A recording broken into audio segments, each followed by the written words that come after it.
Hello there, it's Patrina again with Do You Have a Couple Minutes? And today I want to know if you have a couple minutes to continue our series on wisdom and speak about guarantees and discernment. So I told you I like to try to go through the book of Proverbs for the month of January and do a chapter every day. And since I don't record over the weekend, I thought that I would do a catch up recording today. So I'll do two chapters today, two chapters tomorrow, and that will get us caught up and we'll go through the rest of the week. So today I am on Proverbs chapter 6 and 7, which would have been the weekend chapters. And of course, they cover a lot of ground, but I'm going to speak about the topics of guarantees and discernment. So in chapter 6, we receive some instruction about the importance of our word and making agreements. And we learn about avoiding slothful behavior. Again, I'm going to focus on verses 1 and 2 that really speak to the importance of our word. And those verses read, My son, if thou be surety for thy friend, if thou hast stricken thy hand with a stranger, thou art snared with the words of thy mouth, and thou art taken with the words of thy mouth. So, from these verses, we can take several lessons. And one I take is that when it comes to being indebted, we should not take on more than we can be sure that we can handle. The second thing that I take from this is that once we've given someone our word, we are bound by that word. So, it talks about, being bound by your word, being stricken with the stranger, and then being snared. It says is the word that it used, snared by the words of thy mouth, and taken by the words of thy mouth. So once we make a vow, we make a promise, then we're bound by that word, and we need to be willing and able to guarantee what we commit to fulfill. So that's where that idea around guarantee comes from.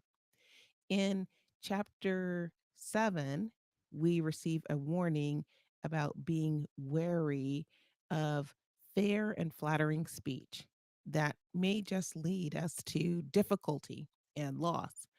And we also learn that we are responsible to deal with the consequences of our decisions. So in this chapter, we see the story of a young man that is seduced by an adulteress and suffers consequences after knowingly hooking up with the wife of this other man who's away.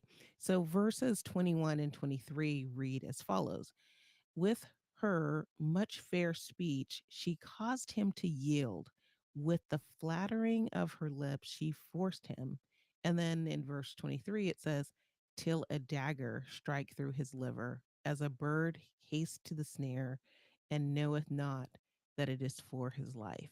So, one of the important things that I take away from this chapter is being wary of flattering speech. When people come to us with information or propositions, we need to be discerning. If we're not discerning, then we risk losing a great deal and maybe even everything. So, in these two chapters, we see the power of speech.